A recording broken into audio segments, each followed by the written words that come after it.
یەکێکی تر لە خاڵی چارەسەری گیانی شوێخایەتی دراسەکردن و سەرنجدانی دید و هەست و هەڵوێستی سەلەفە لەم بارەیە کە ئەڵێن سەلەف دائیمەن مەبەستمان سەحابەیە تابعینە تابعی تابعینە کە بە هەزارانن طبعا سەحابەکان 33,000 سەحابی بەڕێز لەسەر پێغەمبەری خوا عەلەیهی سەڵات وەسەلام نوێژی جەنازەیان کرد تاک بێ هەر یەکیان ئەو کاتە هەموو ئامادە بوو. حاکمی نەیسابووری فەرمێ 120,000 سەحابە هەیە.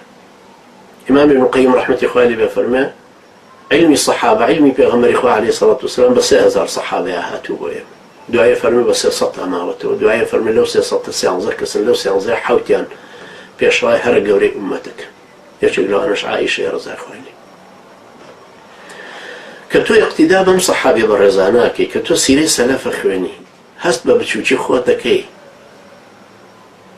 زۆر جار ئاماژە بە حەسەنی بەسری ئەکەمەوە. تۆ کە سەیری حەسەنی بەسری ئەکەی خۆت پێت وایە سەلەفی تری لەو، پێت وایە بە تەقواتری کە سۆفیت، پێت وایە بە سۆفی تری لەو، کە مجاهیدی پێت وایە مجاهید تری لەو، جەستەت بە خۆیە پێت وایە جەستەت بە قووەترە لە هی ئەو. باوکی حەسەنی بەسریە فەرمێ ڕەحمەتی خوای لێ بێ حەسەنی بەسری بە گەنجێتی کلچی ئەسپی گرت و ئاوەڕای گرتۆ نەهێشتۆ بڕوە. ئەڵێ قۆڵیم پێوا یەک بست بوو.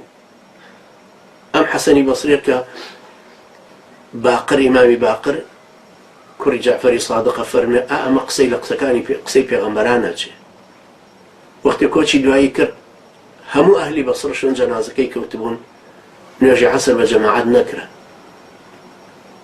تۆ پێ دوایە لە حەسەنی بەسری بەهێزتری تۆ وەختی عامری شەعبیە خوێنی سەیرەکەی لە 500 سەحابەوە دەرسی وەرگرتو. هەڵێ ئەگەر یەک هەفتە بەس شعری بوو تا تۆ یەک شعرێکی تکرار ناکرد.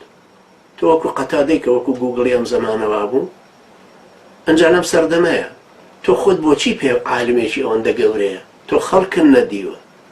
تۆ وەختە کە سەرنجە دەیتە تابعین ئەنجا لەگەڵ ئەقرانی تر ئەژی لەگەڵ خەڵکی تر ئەژی هەست بە خۆ دەکەی کە چەند ماوتە کە پێ بگەیت و بۆی جانی چۆخایەتێکە لە نەفسی خۆتالا.